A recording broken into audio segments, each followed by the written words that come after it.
굿모닝 마켓입니다. 수요일에 투자자들은 미국의 3월 소비자 물가지수 CPI와 연준의 3월 FOMC 의사록에 집중했습니다.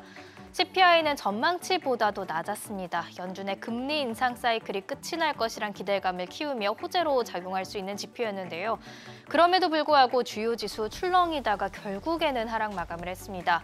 3월 연방공개시장위원회 FOMC 의사록을 보니까 연준마저 경기 침체를 예상하고 있다는 것이 확인됐기 때문입니다. 마지막까지도 연착륙의 끈을 놓지 않았던 연준이었던 것 같은데 연준마저 경기 침체를 걱정하고 있던 소식에 연준 너마저라는 탄식을 내뱉을 수밖에 없었습니다. 최근 나스닥 그리고 S&P 500 지수보다 다우 지수가 선방을 하곤 했는데 이날은 다우 지수마저 하락했죠. 0.11% 내렸고요. 나스닥 지수 0.85% 하락하면서 12,000선 아래로 내려왔고 S&P 500 지수 0.41% 하락 마감했습니다. 수요일에는 하락한 섹터가 더 많았습니다. S&P 500 11개 섹터 가운데서 4개 섹터만이 상승 마감을 했는데요. 보시면 재량 소비재 섹터가 1.54%로 가장 크게 내렸습니다. 경기 침체에 진입하면 가장 먼저 줄이게 되는 게 당장은 필요하지 않은 물품 서비스 구입이기 때문이겠죠. 또 그 위로 정보기술 커뮤니케이션이 올라와 있습니다. IT 섹터 부진한 모습 보였던 하루였고요. 바로 금리 인상에 민감하게 반응하기 때문으로 풀이가 됩니다. 또 전날 선방했던 금융 섹터도 이날은 보시면 0.2% 약세를 보였는데요. 반면에 자재, 에너지 산업은 나름대로 선방하는 분위기였습니다. 시총 상위 종목도 보시죠. 마이크로소프트만 빼고 애플부터 아마존까지 모두 다 하락했습니다. 특히 아마존 2.09%로 유독 많이 하락했는데요. 소비재를 유통하고 있기 때문에 침체 우려에 더 크게 반응한 것으로 풀이됩니다. 이어서 보시면 엔비디아와 테슬라 각각 2.48%, 3.35% 하락했습니다. 테슬라의 차량은 재량 소비재에 속하죠. 미국인의 절반 가까이가 다음 차로 전기차를 구매할 계획이 없다는 소식에 경기 침체 우려까지 커지니까 하방 압력이 컸습니다. 이날 나온 3월 소비자 물가지수 CPI를 보면 물가가 잡히고 있는 것 같으면서도 마음 한켠이 왠지 찜찜합니다. 왜인지 보시죠. 먼저 헤드라인 CPI는 시장 예상보다도 낮았습니다. 전월 대비로는 0.1%, 전년 동기 대비로는 5% 상승하면서 블룸버그 전망치 0.2% 그리고 5.2% 상승을 하회했고요. 확연한 물가 둔화세도 확인이 됐습니다. 에너지와 식료품 가격이 하락한 영향이 컸습니다. 하지만 연준이 더 중요하게 보는 변동성이 큰 식료품과 에너지 가격을 제외한 근원 CPI 살짝 다릅니다. 전월 대비 0.4%, 전년 동기 대비로는 5.6% 상승했는데요. 예상치에는 부합했지만 전년 대비 상승률의 경우 2월 수치보다 0.1%포인트 오히려 올랐습니다. 뉴욕 연방준비은행의 월간 설문조사도 함께 보면 현재 물가가 잡히고 있다는 인식에도 불구하고 갈 길이 아직은 먼 것 같은데요. 3월에 향후 1년간 예상되는 물가 상승률 중간값이 4.7을 기록하면서 전월 대비 깜짝 상승했습니다.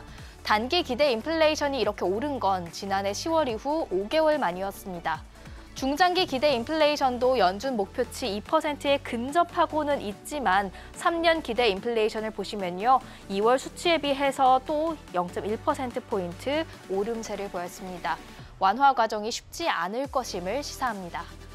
같은 날 공개된 3월 FOMC 의사록도 반갑지가 않았습니다. 연준 위원들이 경기 침체를 걱정하고 있기 때문인데요.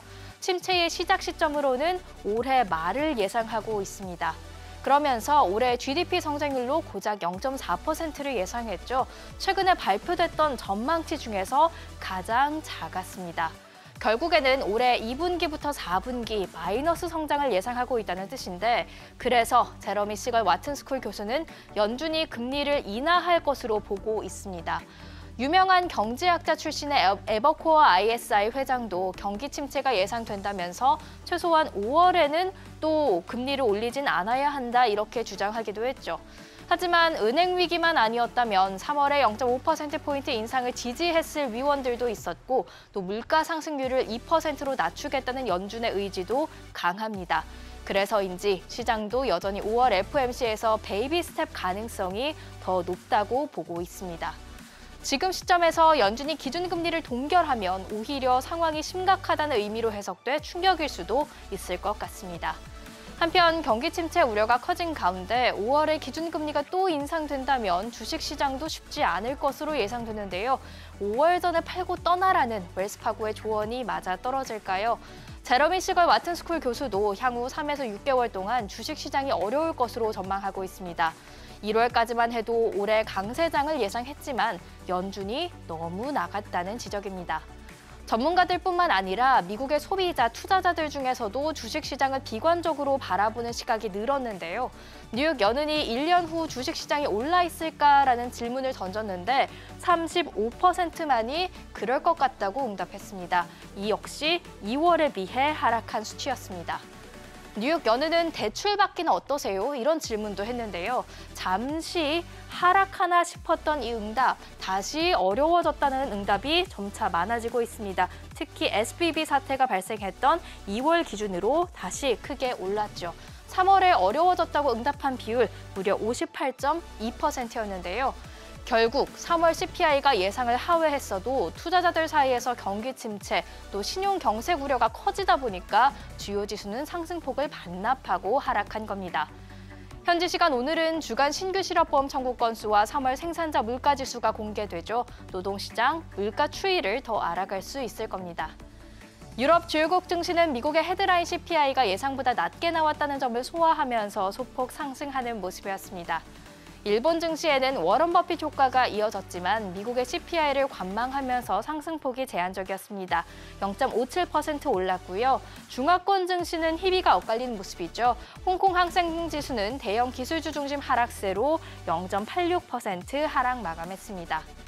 CPI 하락을 기대하면서 오르던 비트코인은 뉴스가 나오자 한숨 쉬어가는 분위기입니다. 현재 오전 8시 기준으로도 3,960만 원대에 거래되고 있습니다.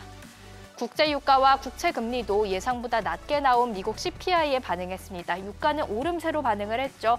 WTI, 브렌트유 모두 2%가량 오름세를 보였습니다. 국채 금리는 하락세였는데요. 연준의 금리 인상이 예상보다 빠르게 멈출 것이란 기대감 때문이었습니다. 10년물 국채 수익률이 3.34%, 2년물이 3.968%를 기록했습니다.